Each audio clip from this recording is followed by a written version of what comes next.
Mastermind coaching centre के इस channel में आप सभी का स्वागत है। और आज हम फिर से लेकर आ गए हैं क्लास 10th के लिए साइंस का मॉडल पेपर है दोस्तों। और चलिए हम इसको बताते हैं कि ये इसमें जो भी क्वेश्चन होने वाला है आपके एग्ज़ाम के लिए बहुत इंपॉर्टेंट होने वाला है। तो चलिए हम डिस्कस करते हैं आखिर ये कौन सा क्वेश्चन है जो हमारे एग्ज़ाम के लिए इम्पोर्टेंट होगा। तो चलिए बिना देरी किए हुए हम इसको बताते हैं। इसमें क्या है कि पहला क्वेश्चन क्या कहता है कि अवतल दर्पण की फोकस दूरी उसकी वक्रता त्रिज्या की होती है। यानी कि अवतल दर्पण की जो फोकस दूरी होती है वो वक्रता त्रिज्या की क्या होती है, तो आधी होती है। उसकी वक्रता त्रिज्या की आधी होती है, यानी कि एफ बराबर क्या होती है, r/2 होती है। इसका राइट आंसर क्या हो जाएगा, आधी होती है। चलिए दूसरे प्रश्न को देख लेते हैं। दूसरा प्रश्न इसमें क्या है कि नेत्र लेंस की फोकस दूरी कम हो जाने से कौन सा दृष्टि दोष होता है।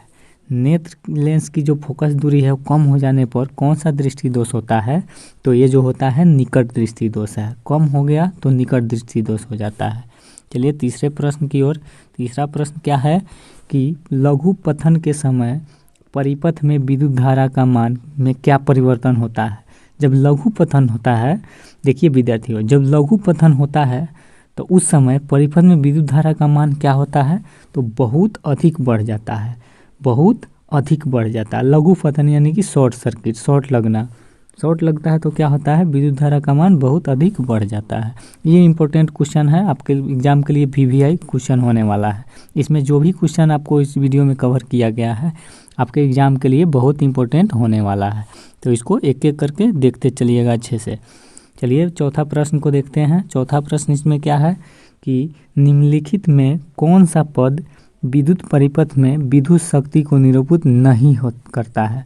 यानी कि निम्नलिखित में जो है इसमें से कौन सा जो है विद्युत परिपथ की शक्ति को, जो विद्युत परिपथ में शक्ति को निरूपित नहीं करता है, तो IR² ये जो है निरूपित नहीं करता है।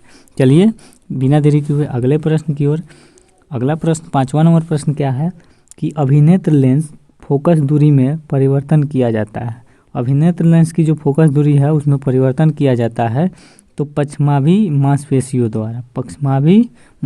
द्वारा जो है परिवर्तन किया जाता है, याद रखिएगा। छठा नंबर प्रश्न है कि निम्न में से कौन सा ऊर्जा स्रोत सौर ऊर्जा के व्युत्पन्न नहीं है। यानी कि निम्न में से जो है कौन सा ऊर्जा स्रोत जो है सौर ऊर्जा के व्युत्पन्न नहीं है, तो इसमें जो होगा पवन ऊर्जा और सौर ऊर्जा दोनों एक ही होता है। ये जो होता है ना पवन ऊर्जा यानी कि हवा में जो इससे जो बिजली प्राप्त होती है, और सौर ऊर्जा जो होती है वो सूर्य के प्रकाश से होती है। चलिए 7वां नंबर प्रश्न को देखते हैं। 7वां नंबर प्रश्न क्या कहता है कि खिलौनों में किस सेल का उपयोग होता है। खिलौना में जो होता है वो किस सेल का उपयोग होता है, तो सूखा सेल का उपयोग होता है। खिलौना में देखते हुए आप लोग बैटरी लगता है, उसी को हम लोग क्या कहते हैं, सूखा सेल कहते हैं। 8वां नंबर प्रश्न को देखते हैं कि 8वां नंबर प्रश्न क्या कहता है कि प्रकाश की किरणें गमन करती है। बिल्कुल आसान क्वेश्चन है आपके लिए। देखिए विद्यार्थियों, जो लोग अच्छे से तैयारी किए हैं उनके लिए ये वीडियो और अच्छा होने वाला है ताकि उसका रिवीजन हो सके। तो यहाँ जो बात हो रहा है कि प्रकाश की किरणें गमन करती है, किस रेखा में गमन करती है, तो प्रकाश जो है सीधी रेखा में चलती है, आप लोग जानते ही हैं। तो इसका राइट आंसर क्या हो जाएगा, सीधी रेखा में। प्रकाश की किरणें जो गमन करती है वो किस रेखा में, तो सीधी रेखा में। 9वां नंबर प्रश्न को देखते हैं। 9वां नंबर प्रश्न है कि निम्नलिखित पदार्थों में कौन चालक है। निम्नलिखित पदार्थों में जो है कौन चालक है, तो इसमें जो है लोहा क्या है, एक चालक है। आगे बढ़ते हैं 10वां प्रश्न की ओर। 10वां प्रश्न क्या है कि किसी वस्तु का प्रतिबिंब नेत्र के किस भाग पर बनता है। ये इंपॉर्टेंट क्वेश्चन होने वाला है, VVI क्वेश्चन है कि किसी भी वस्तु का प्रतिबिंब जो है नेत्र के किस भाग पर बनता है, तो ये रेटिना जो होता है आँखों में, उसी पर किसी वस्तु का प्रतिबिंब बनता है। 11वां नंबर प्रश्न को देख लेते हैं। 11वां नंबर प्रश्न क्या कहता है कि निम्नलिखित में किसका उपयोग लेंस बनाने के लिए नहीं किया जा सकता। यानी कि ये चारों में जो है किसका उपयोग लेंस बनाने के लिए नहीं किया जाता है, तो वो जो है पारा का उपयोग लेंस बनाने में नहीं होता है। चलिए अगला प्रश्न है 12वां नंबर प्रश्न कि किसी माध्यम में प्रकाश की चाल 2 × 108 मीटर प्रति सेकेंड है, तो माध्यम का जो अपवर्तनांक है वो क्या हो जाएगा, तो 1.5 आप निकाल के देख सकते हैं। 12वां नंबर प्रश्न देख लेते हैं। 13वां नंबर है कि विभवांतर का SI मात्रक होता है। विभवांतर का SI मात्रक क्या होता है? तो विद्यार्थियों, विभवांतर का जो SI मात्रक होता है वो वोल्ट होता है। विभवांतर का SI मात्रक क्या होता है? वोल्ट होता है। 14वां नंबर प्रश्न की ओर चलते हैं। देखते हैं इसमें क्या है कि किस वर्ण का तरंग दैर्ध्य सबसे बड़ा है, यानी कि अधिक है। किस वर्ण का जो तरंग दैर्ध्य है वो सबसे अधिक है? तो लाल रंग का। लाल रंग दूर से ही दिखाई देता है, इसलिए इसका तरंग दैर्ध्य सबसे अधिक है। 15वां नंबर प्रश्न है कि अवतल दर्पण की फोकस दूरी होती है। अवतल दर्पण की जो फोकस दूरी होती है वो ऋणात्मक होती है और उत्तल दर्पण की जो होती है वो धनात्मक होती है।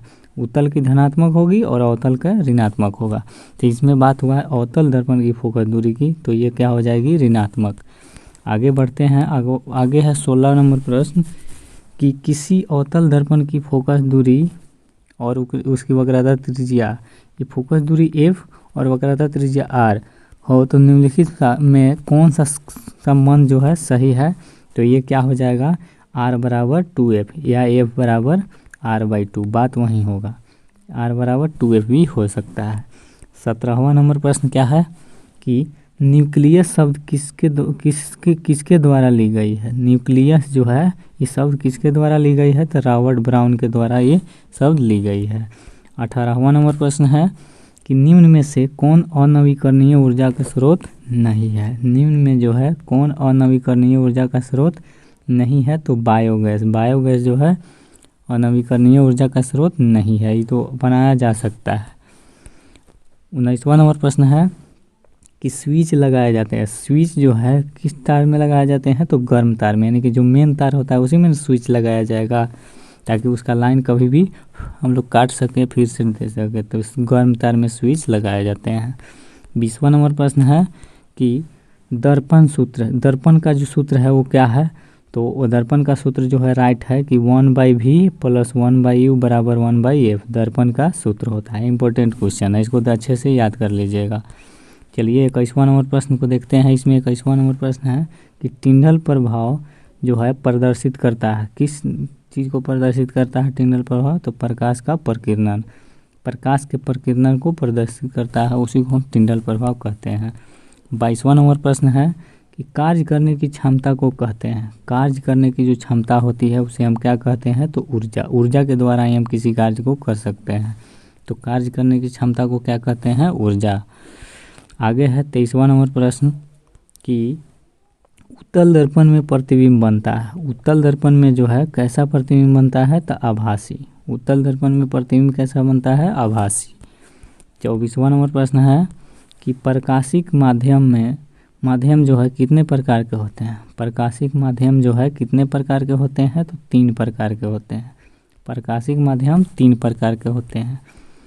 25वां नंबर प्रश्न है कि डायनेमो परिवर्तित करता है। डायनेमो जो है किस तरह की धारा परिवर्तित करता है?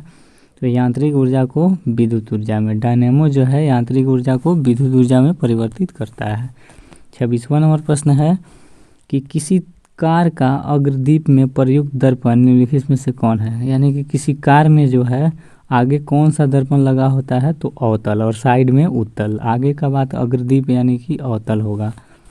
और चलते हैं 27वां नंबर प्रश्न की ओर। इसमें क्या कहता है कि किस रंग का विचलन न्यूनतम होता है? किस रंग का जो है विचलन न्यूनतम होता है, यानी कि सबसे कम जो विचलित होता है कौन सा रंग है? तो लाल। लाल जो है अधिक दूरी तक उसका तरंगदैर्घ्य पहुंच जाता है, इसलिए इसका विचलन सबसे कम है।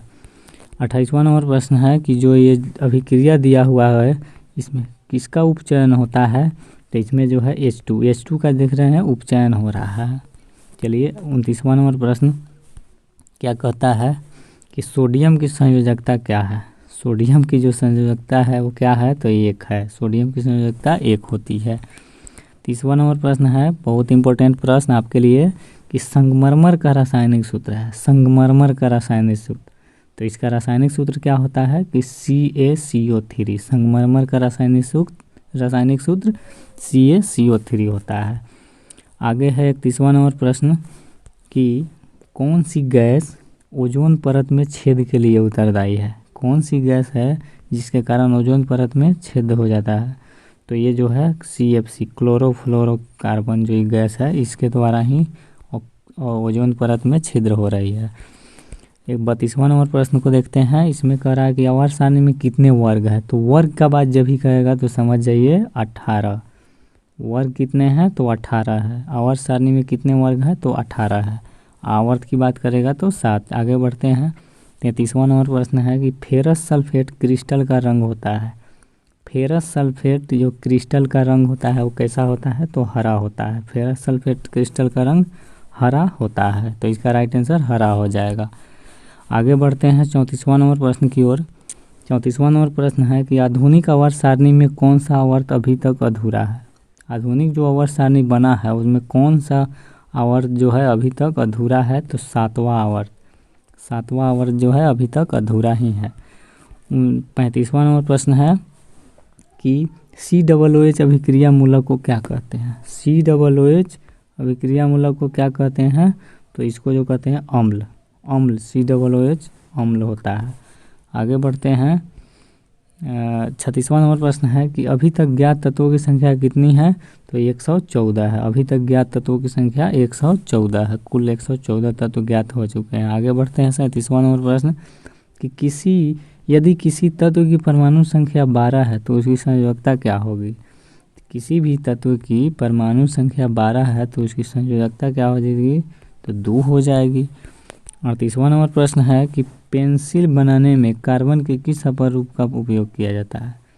पेंसिल जिससे हम लोग लिखते हैं उसको बनाने में कार्बन के किस अपरूप का प्रयोग होता है तो ये हो जाता है ग्रेफाइट। पेंसिल के जो अंदर होते हैं जिससे लिखा पाता है कॉपी पर उसमें क्या होता है वो ग्रेफाइट होता है।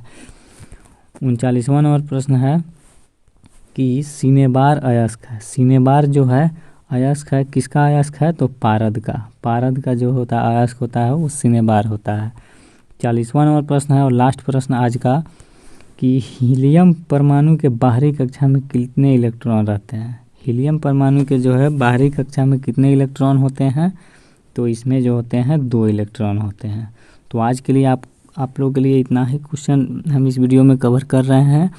यदि आपने साइंस का पार्ट 2 वीडियो नहीं देखा है तो डिस्क्रिप्शन में लिंक दिया हुआ है, वहाँ से आप जाकर देख सकते हैं। और इस वीडियो को लाइक कर दीजिए और मेरे इस चैनल को सब्सक्राइब कर लीजिए ताकि हम जो भी वीडियो आगे डालें वो आपको नोटिफिकेशन के द्वारा मिलता रहे। चलिए, जय हिंद।